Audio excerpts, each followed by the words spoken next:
उम्मीद करते होंगे सही होंगे आप लोग। एक बार फिर से मेरे YouTube चैनल पे आप सबका स्वागत है। मैं हूं संजीव कुमार और स्टार्ट करने से पहले मैं आप लोगों से एक रिक्वेस्ट करूंगा कि आप लोग मेरे चैनल को सब्सक्राइब नहीं किया है तो प्लीज़ आप लोग सब्सक्राइब कर लें और अपने दोस्तों के पास में शेयर कर दें।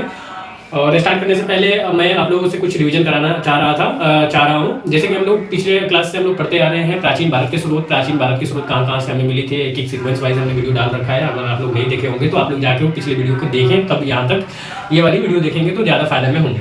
जैसा कि मैंने डिस्कस किया है कि पिछले क्लास में डिस्कस किया था कि महाजनपदों के बारे में, और उसके बाद मैंने डिस्कस किया था जैन धर्म के बारे में। तो महाजनपदों का हमें कहाँ से उदय मिलता है, जैसे मैंने बताया था कि बौद्ध ग्रंथ एक है जो अंगुत्तर निकाय से हमें 16 महाजनपदों का प्रमाण मिलता है। और 16 महाजनपद कैसे कैसे डिवाइड थे वो मैंने बताया था। जैसे अंग चंपा था, है ना, जो कि आपका वर्तमान में कहाँ है और किस जगह पे है, वो मैंने सारे 16 महाजनपदों को डिस्कस किया है इस पहले वाले वीडियो में। तो आप लोग नहीं देखे होंगे तो प्लीज़ जाके उसको देख लें, है ना। उसके बाद मैंने डिस्कस किया था जैन धर्म के बारे में मैंने कुछ बताया था डिस्कस, उसमें कुछ छूट गई थी पॉइंट है, तो आज इसको क्लियर हम लोग कर लेंगे। जैसे मैंने जैन धर्म के बारे में बताया था कि जैन धर्म के संस्थापक किसे मतलब ऋषभ देव को मानते हैं और टोटल 24 तीर्थंकर होते हैं। और जैसा कि मैंने बताया था कि प्रथम ऋषभ देव और द्वितीय आपका अजितनाथ रहते हैं, द्वितीय तीर्थंकर रहते हैं अजितनाथ, 23वें तीर्थंकर पार्श्वनाथ रहते हैं और 24वें तीर्थंकर महावीर स्वामी स्वयं रहते हैं। तो उसके बाद ये मैंने डिस्कस किया था और भी चीज़ें, तो आप लोग वो वाली वीडियो देख लेंगे।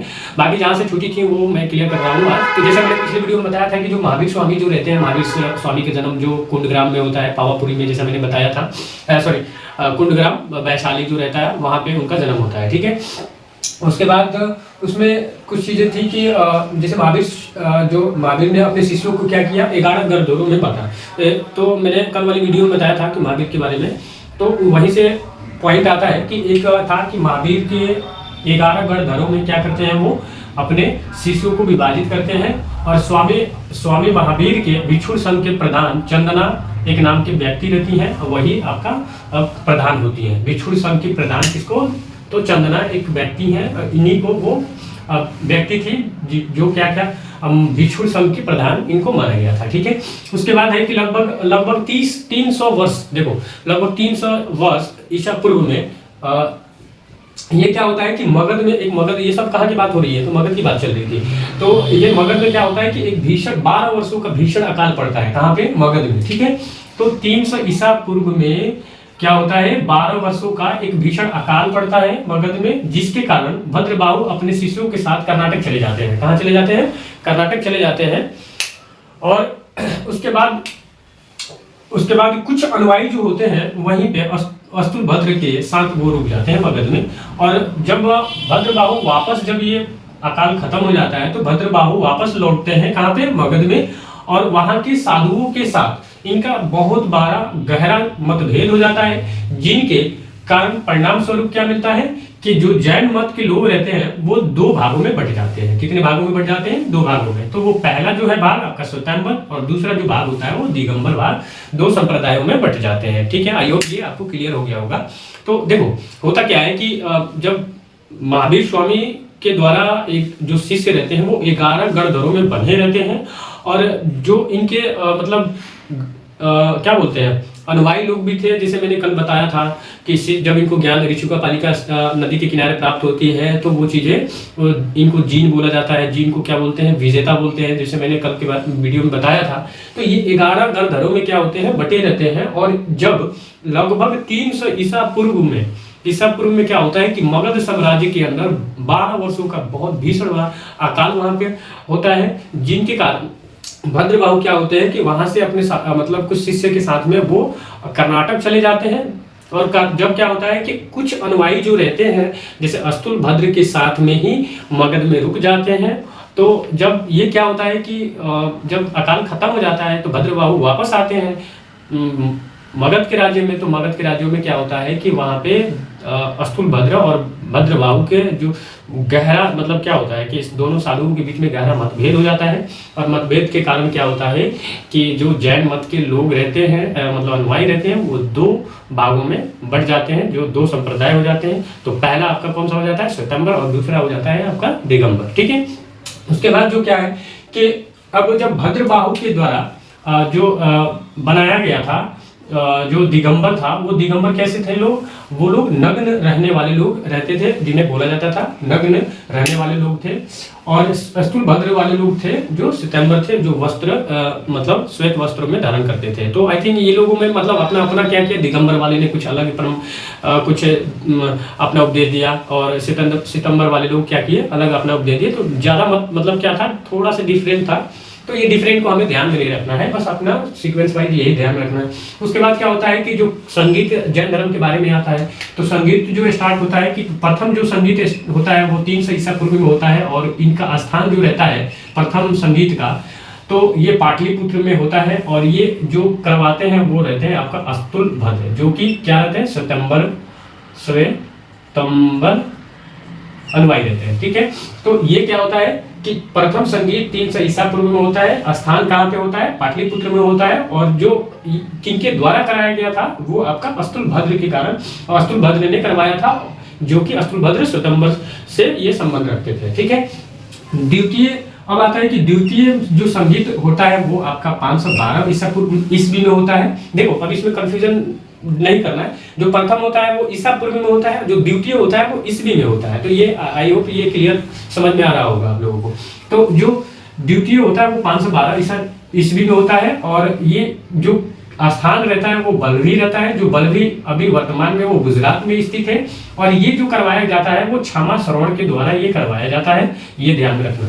तो प्रथम कहाँ होता है, पटना में होता है, किसके द्वारा, स्थूलभद्र के द्वारा, और ये कब होता है, 300 ईसा पूर्व में होता है। आई होप ये क्लियर हो गया। द्वितीय कहाँ होता है, बलवी में होता है, जो कि वर्तमान में आपका गुजरात में स्थित है। ठीक है, और उसके बाद जो आता है कि जो जैन धर्म के बारे में कुछ त्रिरत्न अपना मतलब सम्यक ज्ञान दिया लोग, तो वो त्रिरत्न जो होते हैं, त्रिरत्न इन्होंने जैन धर्म में 3 रत्न को मतलब इन्होंने प्रमाण दिया। सम्यक दर्शन, जो कि सही विश्वास करने वाले लोग थे, और उसके बाद दूसरा जो दिए सम्यक ज्ञान, ये लोग इससे सही ज्ञान से संबंधित था, और सम्यक आचरण, इसका मतलब ये हुआ कि सम्यक आचरण, ये 3 जो है ये त्रिरत्न मतलब जैन धर्म के त्रिरत्न माना गया है। तो सम्यक दर्शन, सम्यक ज्ञान, सम्यक आचरण, ये 3 रत्न जैन धर्म ने अपना प्रदान दिया था। उसके बाद कि जैन धर्म में जो है ये क्या होता है कि ईश्वर की मान्यता नहीं रहता है।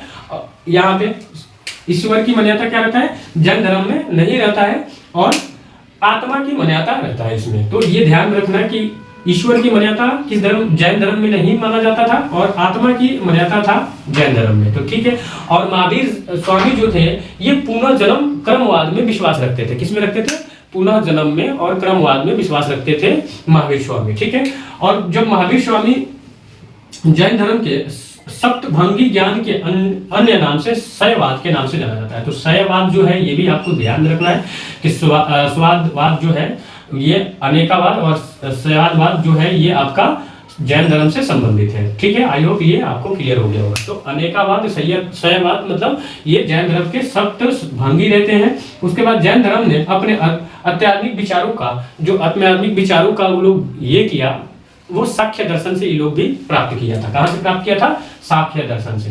तो ये आध्यात्मिक ज्ञान की जो प्राप्ति होती है वो जैन धर्म में साख्य दर्शन से ये लोग प्राप्त करते हैं। उसके बाद कुछ राजाओं ने क्या किया था, उस समय जैन धर्म को अपना मुख्य बनाया हुआ था, मतलब स्वीकारा हुआ था। तो वो सीक्वेंस वाइज आपको ध्यान रखना है कि जब जैन धर्म के जो राजा रहते हैं वो आपका इस क्रम में है कि पहला जो है उदयन ने प्रथम ये क्या थे कि जैन धर्म को स्वीकारा था। फिर वंदराज एक आते हैं, इन्होंने भी क्या किया था कि जैन धर्म को स्वीकारा था। फिर आपका चंद्रगुप्त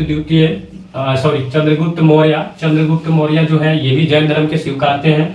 यही चंद्रगुप्त जो मेगास्थनीज इनके दरबार में आता है। ठीक है, और मैंने पिछले वीडियो में बताया था। तो और उसके बाद कलिंग राजा खरवेल है ना, कलिंग राजा खरवेल भी क्या होते हैं कि ये भी जैन धर्म के मानते हैं। उसके बाद जो है राष्ट्रकूट के राजाओं जो रहते हैं अमोघवश, कौन रहते हैं, अमोघवश, ये भी राजा जैन धर्म को मानते हैं यानी स्वीकारते हैं। और चंदेल शासक भी जो है ये भी आपका क्या करते हैं, चंदेल शासकों ने भी जैन धर्म को अपनाया था। तो इस क्रम में आपको ध्यान रखना है, उदयन, वनराज, चंद्रगुप्त मौर्य, कलिंग राजा खारवेल, राष्ट्रकूट और चंदेल शासक ये लोग थे जो जैन धर्म को मानते थे। आई होप ये आपको क्लियर हो गया। ठीक है, उसके बाद जैन धर्मों के द्वारा कुछ मंदिर भी बनाए गए थे, तो मंदिर को भी आपको ध्यान में रखना है। तो राजस्थान में जैसा कि आप लोग भूगोल पढ़े होंगे, तो राजस्थान में क्या है, माउंट आबू है। तो राजस्थान के जो माउंट आबू जो पहाड़ है, माउंट आबू में स्थित जो जैन मंदिर है वो विमल शाह के द्वारा बनाया गया था। किसके द्वारा बनाया गया है? विमल शाह के द्वारा ये मंदिर को बनाया गया है। तो ये ध्यान रखना कि जो राजस्थान में माउंट आबू में स्थित जो जैन मंदिर है वो विमल शाह के द्वारा बनाया गया था, ठीक है। उसके बाद आता है एक आपको कठेवाड़ा। तो कठेवाड़ा जो है ये भी बहुत प्रसिद्ध रहता है। तो कठेवाड़ा जो है वर्तमान में आपका गुजरात में स्थित है। तो कठेवाड़ा में पालीताना एक नाम के जगह है। पालीताना नाम के एक निकट शत्रुंजय की एक पहाड़ियों में एक विशाल जैन तीर्थ स्थल है, जहां एक साथ में जुड़े हुए 20 मंदिर दर्शनीय है। तो ये जो मंदिर है कठेवाड़ा में, ये एक बहुत बड़ा विशाल जैन धर्म के त्रि स्थल है। वहां पे जो मंदिर है एक साथ में जुड़े हुए वैसे मंदिरों के दर्शनीय है। तो ये एक संबंधित हो गया। तो कठेवाड़ा वाला आपको ये ध्यान रखना है कि जुड़े हुए वैश्यों का एक मंदिर जो है वो त्रिस्थल है कठेवाड़ा में, ठीक है। उसके बाद जो आता है खजुराहो में जैन मंदिरों का निर्माण जो है वो आपका चंदेल शासकों के द्वारा करवाया जाता है। देखो खजुराहो, वही खजुराहो, ठीक है। तो खजुराहो के द्वारा जो जैन मंदिरों का निर्माण करवाया जाता है वो चंदेल शासकों के द्वारा कराया जाता है। उसके बाद जो है मौर्योत्तर युग में जैन मौर्योत्तर युग जो था, यानी यही मौर्योत्तर है ना, इस समय जो चंद्रगुप्त मौर्य के नाम था। तो मौर्योत्तर युग में क्या था कि मथुरा जो था वो प्रसिद्ध केंद्र था। तो ये ध्यान में रखना है कि जैन धर्म का मौर्योत्तर युग में मथुरा प्रसिद्ध केंद्र था। और जो है जैन धर्म का त्रिकरों का जीवन भद्रबाहु द्वारा कल्प सूत्र में प्राप्त होता है। तो जो भद्रबाहु है, जो दिगंबर थे, तो भद्रबाहु के क्या हो गया, इन्होंने एक ग्रंथ लिखा जिसे कल्प सूत्र जो है। कल्प सूत्र में क्या होता है कि जैन धर्म के बारे में क्या मिलता है, त्रिकरों के बारे में जानकारियां प्राप्त होता है। और महावीर स्वामी जो रहते हैं बहुत इस महावीर स्वामी इस जैन धर्म के प्रसिद्ध तीर्थंकर हुए। तो महावीर स्वामी की जैसा कि मैंने बताया था कि 540 ईसा पूर्व में उनका जन्म मिलता है। कहाँ पे? तो कुंडग्राम वैशाली में उनका जन्म होता है। तो इसी तरह वो क्या होते हैं कि 72 वर्ष की आयु में अब वो क्या होते हैं कि उनकी मृत्यु हो जाती है। अब जो 72 वर्ष की आयु में महावीर की मृत्यु होती है, जो मृत्यु को बोलते हैं निवारण, क्या बोलते हैं, निवारण। तो मृत्यु होती है वो 468 ईसा पूर्व में उनकी मृत्यु हो जाती है। और ये जो मृत्यु होती है बिहार के एक जगह है जहाँ पे पावापुरी अभी वर्तमान में, जिसको राजगीर है। तो इनका जो पावापुरी में क्या होता है, मृत्यु हो जाती है और जिसको निवार बोला जाता है। जो जब मृत्यु होती है उस समय इनका समय होता है 468 ईसा पूर्व में इनकी मृत्यु हो जाती है। और मल्ल राजा श्रिष्टपाल की राजप्रसाद में महावीर स्वामी को निवारण प्राप्त होता है, ये ध्यान में रखना है। तो मल्ल जो राजा रहते हैं श्रिष्टपाल के राजप्रसाद में महावीर स्वामी की क्या होता है, निवारण प्राप्त होता है। तो इस प्रकार के ये महावीर के जैन धर्म के बारे में हम लोग जान चुके हैं, ठीक है। आई होप आपको ये वीडियो अच्छा लगेगा और आप समझ में भी आएगा, ठीक है। मिलते हैं नेक्स्ट वीडियो में, तब तक के लिए थैंक यू। आप लोग तैयारी करें बढ़िया से।